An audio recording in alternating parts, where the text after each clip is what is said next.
मोहन का घर पुराने कब्रिस्तान के पीछे था और उसके घर के छत से वह कब्रिस्तान अच्छे से दिखता था। वह रोज उस कब्रिस्तान को पार करके ही अपने काम पर जाता था। मनोहर के 2 बच्चे थे और दोनों बच्चे बड़े ही शैतान थे।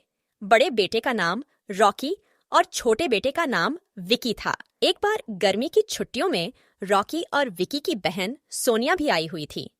तीनों मिलकर रात के लगभग 12 बजे एक रूम में ट्रूथ और डेयर खेल रहे थे।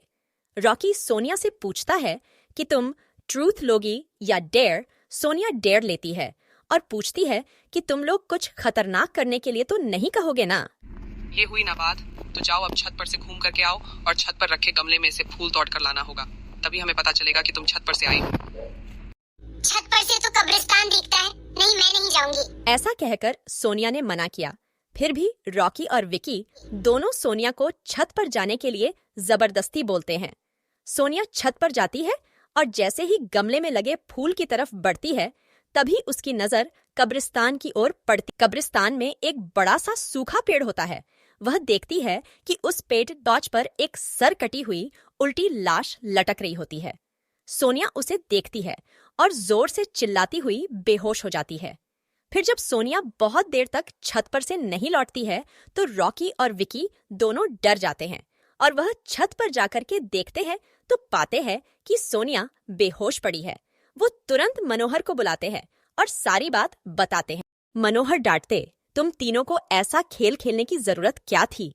और रॉकी, तुम तो जानते हो उस कब्रिस्तान के बारे में कैसी कैसी खबरें आती है, फिर भी तुम सोनिया को रात में छत पर जाने के लिए क्यों कहा? रॉकी नीचे देखते हुए बोला, सॉरी डैड, मुझसे गलती हो गई, हम आगे से ऐसा नहीं करेंगे। मनोहर बोला, और फिर कभी दोबारा ऐसा काम किया तो तुम दोनों को उसी कब्रिस्तान में छोड़ आऊंगा।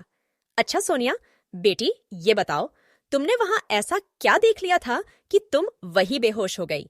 सोनिया सहमी हुई हालत में मनोहर को सारी बात बताती है कि उसने क्या देखा।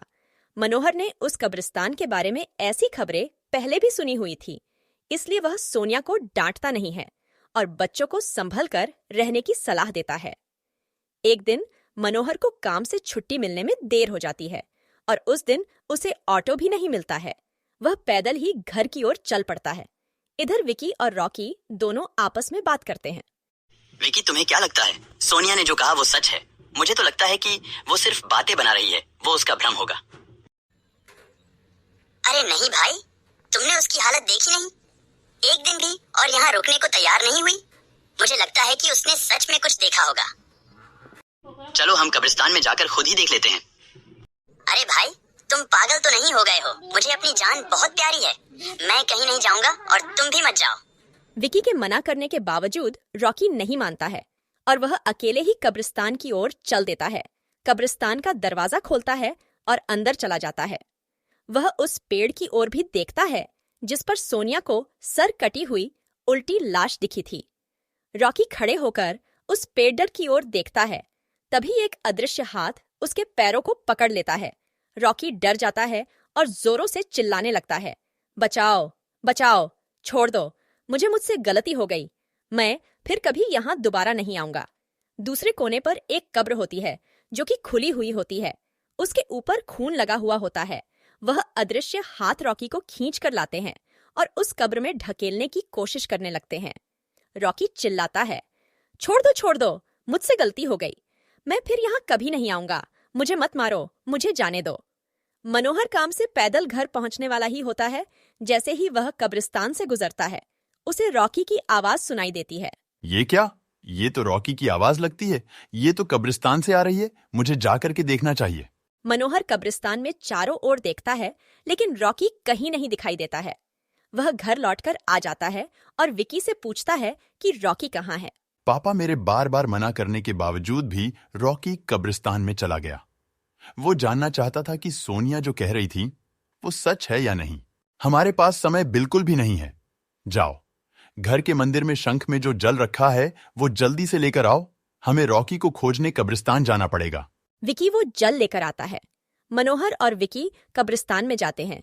मनोहर जल छिड़कता है, फिर उसे किसी के घसीटने का निशान दिखाई देता है। वह समझ जाता है और फिर उस निशान का पीछा करते हुए उस कब्र तक पहुंच जाता है। मनोहर कब्र के आसपास वो जल छिड़कता है। कब्र से अजीब अजीब सी आवाजें आती है।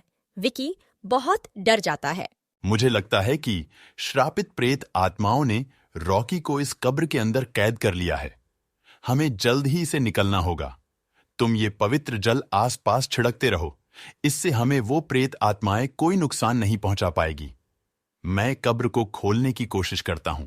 मनोहर उस कब्र को खोलने की बहुत कोशिश करता है। अंत में वह कब्र खुल जाती है। उसके अंदर रॉकी लथपथ बेहोश पड़ा होता है।